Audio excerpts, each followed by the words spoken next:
The warm afternoon sunlight poured over Riverside Avenue like liquid gold, soaking every storefront, every bench, every leaf with a glow that made even an ordinary day feel touched by something magical.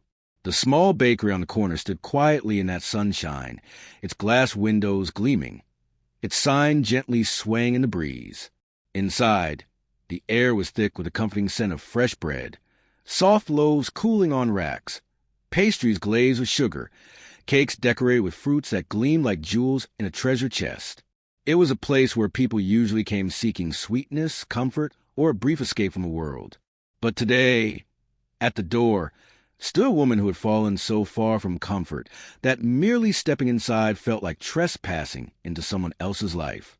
Marissa paused on the threshold, her hand trembling on the doorframe. Her clothes were smudged with dust and dirt, clinging to her thin shoulders like tired shadows. There were lines on her face that didn't belong to her age, lines carved by worry, hunger, and nights spent trying to remain strong while the world grew harder. Beside her stood her daughter, Flora. Little Flora, with her big brown eyes that still carried a spark of hope despite everything.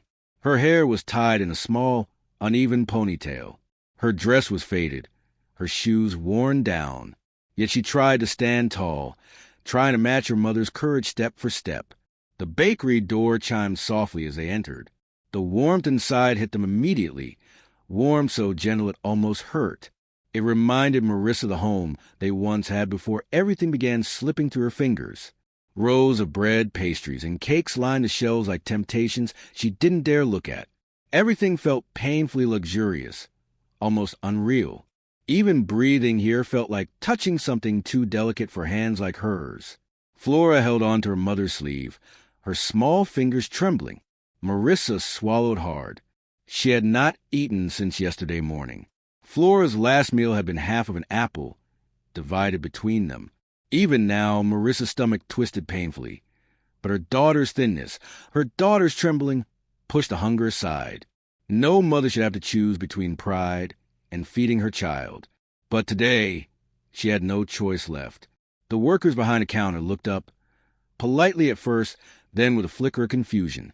They saw the dirt on her clothes, the exhaustion in her eyes, the timid posture of someone who feared being turned away. Their polite smiles faltered, but they tried to maintain them. Marissa approached slowly, her footsteps almost apologetic against the polished floor. She kept her eyes down. She didn't want to see judgment. She didn't want to see pity. And above all, she didn't want Flora to see anything that would make her feel ashamed of her mother. Her voice came out barely above a whisper, each word trembling like a wounded wing. Do you have any expired cake? Anything you throw away at the end of the day? Just something for my daughter. Silence. A heavy, suffocating silence swallowed the bakery whole. The workers exchanged awkward glances. Their hands hovered in place. They wanted to help. She could see it. But their boss had strict rules. The rules that said food could not be given away before closing. The rules written to prevent encouraging freeloaders. Her cheeks burned with humiliation.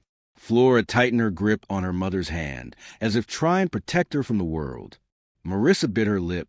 She thought about turning around, pretending she never asked, pretending she had some dignity left. But hunger has a way of welding a person to hope, even when hope feels like a wound that keeps reopening. Flora's eyes drifted toward a strawberry-topped cake behind the glass. She didn't ask for it. She wouldn't dare. Children in poverty learn early which dreams are allowed and which ones are off limits. And that was when someone else in the bakery finally moved. A man who had been quietly standing near the window. A tall, well-dressed man in a simple gray suit. No tie, no expensive accessories, just understated elegance. His shoes were polished, but his shoulders held a weariness money couldn't erase. His eyes were sharp yet tired, his posture relaxed, but hiding a lifetime of weight. His name was Roland Vance, one of the wealthiest entrepreneurs in the city, a man whose name alone could shift markets, whose investment decisions shaped industries. But today, he stood like any ordinary customer, hands in his pockets, waiting for a slice of blueberry pie. He had stepped into the bakery for peace, for a moment alone with something sweet and simple, something normal, something he hadn't felt in years. He hadn't expected his entire afternoon to change. But the moment Marissa spoke, those fragile words, that trembling voice, Roland felt something shift inside him. Something old, something buried, something painfully familiar. People often believed wealth made hearts cold. In his case, it wasn't wealth. It was loss. He had buried his wife and his little daughter after a tragic accident years ago. After that, he had locked his heart behind walls thicker than any vault his companies owned. He did not let kindness in. He did not let feelings out. He simply worked, lived, and survived inside a loneliness that felt safer than hope. But here, in the warm glow of a quiet bakery, a weary mother's desperation cracked open a corner of that locked heart. Roland watched Marissa's shoulders tremble. He saw Flora trying so hard to hide behind her mother while still being brave. He heard the worker's silence. He saw the shame burning on Marissa's cheeks, the hunger hidden in her eyes, and the aching determination of a mother trying to keep her child alive. And in Flora's small hands, he saw echoes of his own daughter, the daughter he could no longer hold. Something inside him broke, but it was the softest kind of breaking, the kind that comes before healing. It wasn't charity. It wasn't pity. It was recognition. Recognition of suffering he knew too deeply. Recognition of a parent's love being pushed to its breaking point. Recognition of two souls who deserved more than the cold hesitation they had received. Roland quietly stepped forward. He didn't announce who he was. He didn't flash his wealth. He didn't make a scene. He simply walked to the counter and spoke in a calm, gentle voice. "Can you pack the freshest cake in the display case, please?" The workers blinked. Roland continued, his tone steady. "And 2 warm meals. Pastries. Sandwiches. Anything else you can recommend." His order was large, unusually large for one person, but he didn't explain himself. Marissa watched, confused. Her breath caught. Was he judging her? Buying food for himself? Preparing to say something cruel? Roland paid without blinking. Then he turned, slowly, quietly, and nodded toward the cashier to hand all the bags to Marissa. His voice was soft. "This is for you." Marissa froze. Her heart skipped. Her hands trembled. Her mouth parted, but no words came. She braced herself for a lecture, for a condition, for some reminder that she was taking something she didn't deserve. But his eyes held no judgment, only humanity, only understanding. For a long moment, no one in the bakery moved. The bags of warm food rustled quietly on the counter, waiting for hands brave enough to take them. The workers behind the register stood frozen in soft disbelief, guilt rising like heat in their cheeks as they watched the scene unfold.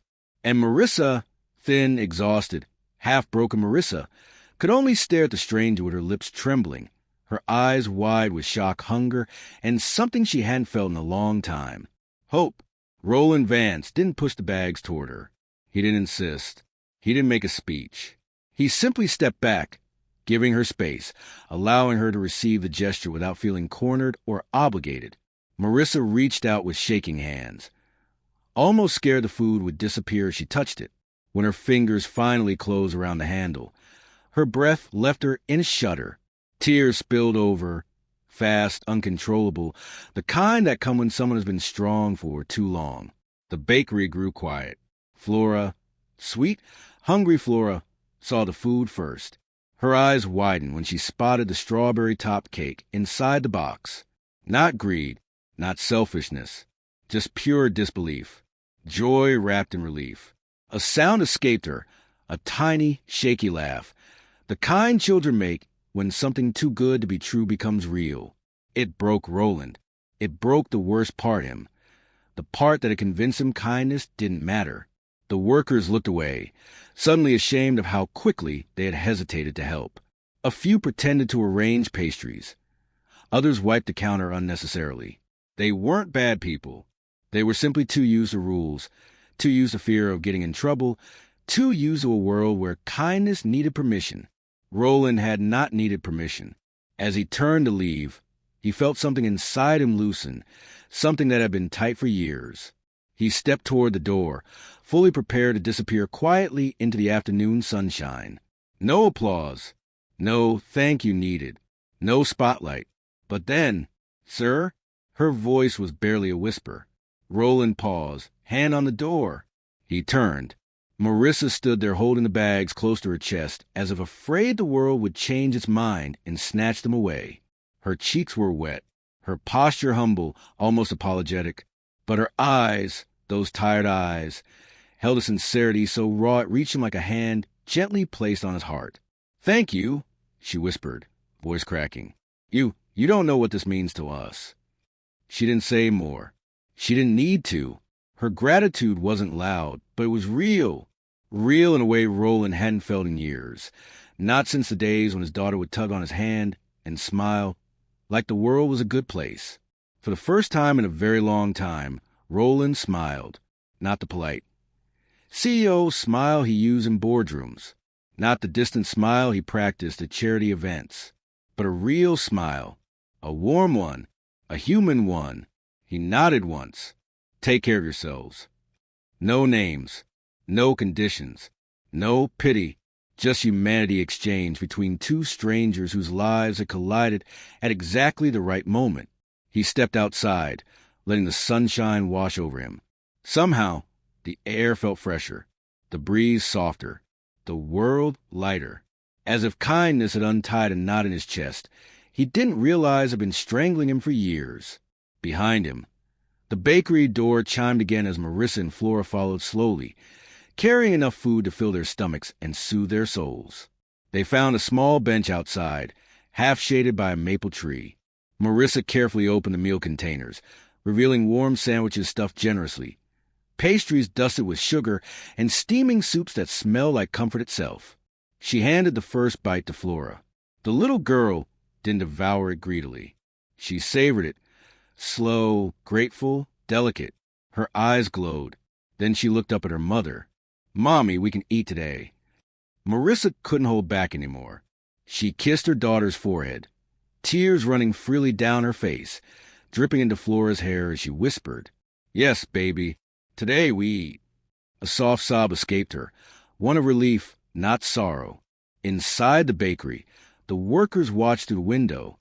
One of them wiped at her eyes, whispering, "We should have helped them sooner."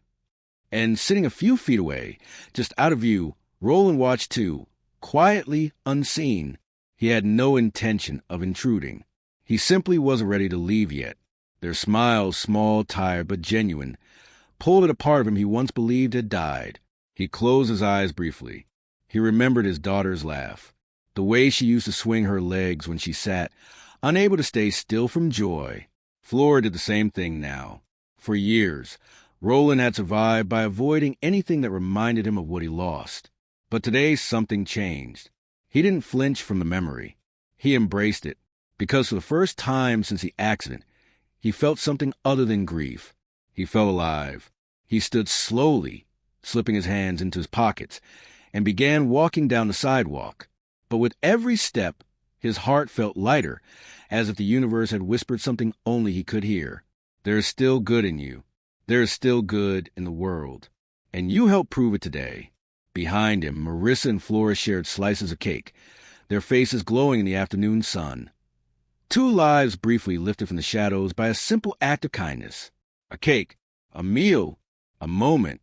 Sometimes that's all it takes to change the direction of a life. And as Roland walked away, he understood something with crystal clarity. It wasn't wealth, power, or success that made someone extraordinary.